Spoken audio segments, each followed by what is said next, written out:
Yeah, yo, it's Bro Carter, Chris WCC, man. I'm back in the bit with another action for the man. How y'all been? Hope you been well, taking care of yourself, loving yourself, staying out the way, becoming your best self. Always be you. That's the only thing I really have to say. Be you, love yourself, and just keep living life, man. As best as you can. Only thing we necessarily can do. But today we got Antonio Talks, judging by the content. By the content of their character. Shout out to him. Go check him out. Without further ado, let's get this video, man. Some crazy hypocrisy like we always do. We on Twitter and we have a post from a huge right-wing anti-black Twitter page. He states, how can we coexist with this? And as you can see, these are two AI photos, nothing physical, of some dark humor, okay? Based off the caption, they are very upset, and a lot of people in the comments are. But y'all, this was the same page who posted things like this. Congrats to George Floyd, 5 years sober. Or another one, Derek didn't kill George Floyd, fentanyl did. But anyway, going back to the original post, those were AI photos. None of those were real images that black people did. But check this out. Y'all remember the George Floyd challenge? Where white men would get another white man and put his knee on his, like, look at this, y'all. How can we coexist with this? Or better yet, y'all, the Trayvon challenge, where white men would go to the store and grab a iced tea and a bag of Skittles and put a hoodie on and lay on the floor and play dead. It was cool when y'all did it, right? It was funny. So as you can see by the title, man, it's cool when they do it, but it's a problem when we get that same energy back, even though we didn't give the same energy back because these were real life things that they did. Better yet, talking about grave sites, take a look at a bullet-ridden memorial of Emmett Till's death site. And just for context, if you don't know who Emmett Till was, he was a 14-year-old black American boy from Chicago whose murder in Mississippi in 1955 became a pivotal movement in the American Civil Rights Movement. In August of 1955, Emmett Till traveled from Chicago to visit his relatives in Money, Mississippi. At a local store, he was accused of offending a white woman, Carolyn Bryant. Accounts of exactly what happened vary, but decades later, Bryant said parts of her story of her original accusations were not true. A few nights later, Bryant's husband, Roy Bryant, and his half-brother, J.W. Millam, abducted Emmett Till from his great-uncle's home. They brutally beat, tortured, and murdered him before disposing his body in the Tallahatchie River. And I'm gonna get a little descriptive here, man. They beat him up, gouged his eyeballs out. I mean, mutilated him. I don't even think I can show the photo of his body, but I want you guys to look it up if you've never heard of him. It is pretty graphic. When Emmett's body was recovered, it was severely disfigured. His mother, Mamie Till Mobley, made the courage decision to hold an open casket funeral in Chicago so the world could see what had been done to her son. Photographs of Emmett's body were published in magazines and newspapers and shocked millions of Americans. Bryant and Millam were tried for murder by an all-white jury and acquitted. Later, protected by double jeopardy laws, they admitted in a magazine interview that they had killed Emmett Till. I mean, just pure devils. This is a site where Till's body was removed from the water. It was taken to the Greenwood, I can't even read it. They shot it up. And look at these thugs posted in front of the site after it was shot up. I mean, how can we coexist with this? I literally just... It's just sad, man. Like, I'm telling you, this shit is a cycle, bro. It's a fucking cycle, man. It's sad, but it's true how we live in a reality like this. I'm telling you, man, like... people just can never grow up and just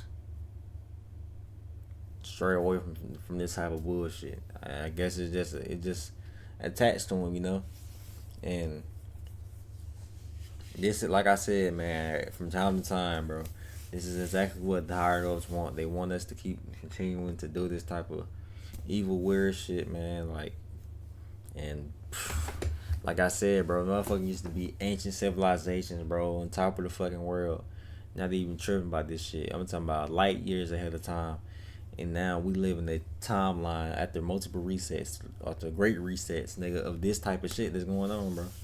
Like it just some shit would just never change, bro. Like I said, man, at this point, man, y'all we get on one side, y'all stay on one side, and we just like let's just do that shit again, bro. Like, we know what to do this time, my nigga. But they already know this. Nothing will grow without us. You know what I'm saying? We the ones that keep this shit moving and keep this shit rolling. We are the chosen ones. You know what I'm saying? Respectfully. And, like, it's just sad how motherfuckers just continue just to try to shit on us or shit on, you feel me, people in general. When, bro, y'all are mutations, bro. Like, y'all don't do y'all own research on shit, man. But hey, came across a video of a white man who debunked Emmett Till. Even though he didn't debunk anything, he was basically insinuating that Emmett Till deserved his death. Just know that white men are really trying to rewrite history right now. Moving on from Emmett Till, we have more examples. This is the headstone and actual grave site. They're trying to rewrite history and Destiny Swap, bro. Like they haven't moved and erased enough history as it is, nigga. Like, you just, bro, literally, they do anything but to take accountability for their actions, y'all. Of Fred Hampton. Fred Hampton, who was a 20-year-old member of the Black Panther Party who was feeding his community, started the free breakfast program that we see in the United States as of today. He started that. He was uniting white people, black people during the 1960s, and they killed him at the age of 21 after spiking his drink from an informant, rushing into his home while he was asleep next to his wife that was pregnant, and killed him while he was asleep. This is all documented facts. His family ended up getting money because he was assassinated. This man was uniting people, and they shoot up his gravestone damn near every year, y'all. How can we coexist with this? This is another photo of Fred Hampton and his son where they shot up the gravesite. I mean, this is a reoccurring thing with these folks. Once again, how can we coexist with this? Have you guys ever heard of Mary Turner? Back in 1918, after being upset that her husband was lynched by a white mob, she was then lynched herself. Mind y'all, she was 8 months pregnant at the time, and let me tell you how they went about doing this lynching. So they tied her upside down, set her on fire, cut her unborn baby out of her stomach, and once the baby was on the ground, stomped on the baby. So once again, how can we coexist with the ancestors of these people? You've likely heard of Black Wall Street. You probably heard a white mob burned it down in 1921. But most people who know that story stop there. And the part that comes after is usually the part that just doesn't get told. Because what happened during the Tulsa Race Massacre was devastating. But what happened after is a whole other level of calculated. Greenwood was a neighborhood in Tulsa, Oklahoma.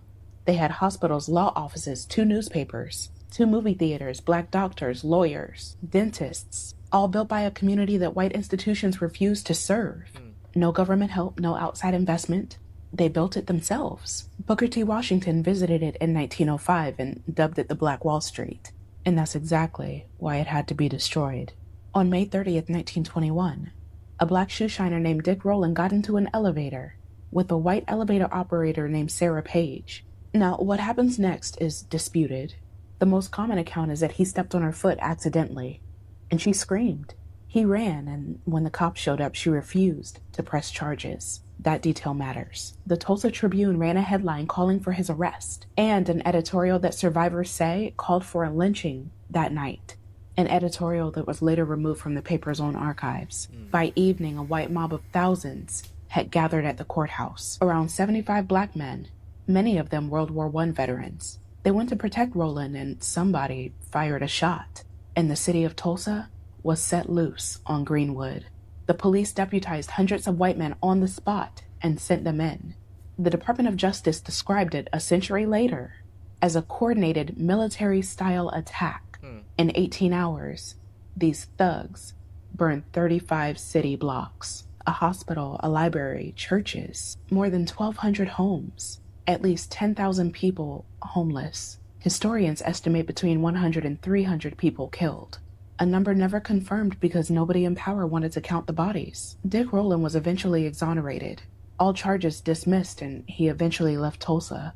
Now, in the days after the massacre, the city of Tulsa passed a fire ordinance, imposing new building codes on the Greenwood area. So expensive and specifically targeted that most black residents who had just lost everything couldn't afford to comply.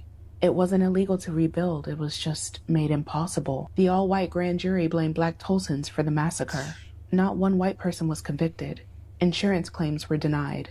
In the Tulsa Tribune's editorial page, it praised the destruction and even made the argument that the city should never allow Greenwood to be what it was. So at the end of the day, y'all, these people are hypocrites, and they can never take what they dish out. They generalize us, but when we generalize them, it's a problem. And don't generalize all white people, but y'all can generalize all black people. Make it make sense. Yeah, man, these folks, they love to do mind Jedi tricks on people, man. We moving on from that situation, though. For the rest of this video, though, we're going to be promoting some black businesses that I got sent in to my email. If you don't know over here, man, at the end of pretty much some of my videos on this channel, I will be promoting black business that you guys send in. My email is down in the description. If you have a black business or you know a black business in your area that you want to shout out as well, do so, man. It's gonna be for the free ski. I'm just showing love to all my people. So the first one we have is Black Gold Publishing. They are a black-owned book publishing company out in the Virginia Beach area. They are a one-stop shop. We not only service your work, ensuring 100% quality from top to bottom, plus manufacture, distribute, and market your book so that you don't have to. With around-the-clock communication with one of our incredible service members and 3 to 6 month average production turnaround time, you'll want to look no further. If I have anyone that's working on a book, make sure to show them some love if you can. Their link will be in the description. Since we're on the topic of books, we have another one, LeslieJSherrod.com. Leslie Sherrod is a black author and social worker who has written many different books, mostly fiction, but last month she came out with a new book called Working Mama. She writes about tips for mothers who want to start their own business, and she interviews different mothers who sell their own goods and services. She works so hard and is such a talented writer, and I believe her words of wisdom can help inspire many more black women entrepreneurs. Make sure you guys check her out as well. The link will be in the description. Next up, for all my ramen lovers, we have a black-owned ramen company named Osep Ramen. Founded in 2021, Osep Ramen began with a vision to create a truly unique and flavorful instant ramen experience that celebrates culinary excellence and innovation. What started as a small business quickly turned into a global sensation as ramen lovers sought out the distinctive surf and turf combination that the brand delivers. This is their Instagram page right here, and also their official website. Next up, we have Game Trucks R Us. If you are in the Phoenix, Arizona area, there is a brother that runs a game truck business. He does birthday parties, family events, corporate promotional events, schools, fairs, and even non-profit events. Make sure you check this brother out. His link will be in the description. That's it for this video though. I hope you guys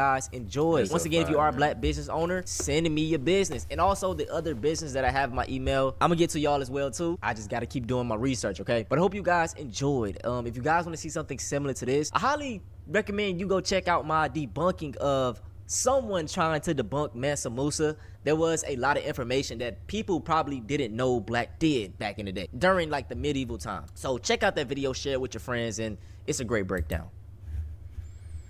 Shout out to Tonyo Talks, man. He always gonna drop the bangers.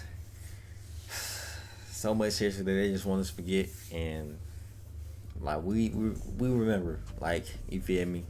And if we don't, it's a friendly reminder that we are going to remember. You feel me? It's like, I don't know why people just trying to, like I said, trying to erase history. Like, y'all haven't done it enough. Like, it's just so fucking, it's the loser mentality. You know what I'm saying? People can't grow up, can't take accountability for shit at all.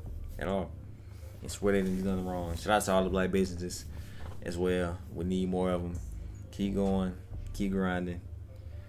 You gonna be at the top soon. You feel me? We need all the successful black owners and people that's not even successful yet. You will be. So, hey, we love to see it. We need more of them. We need more of us to come together.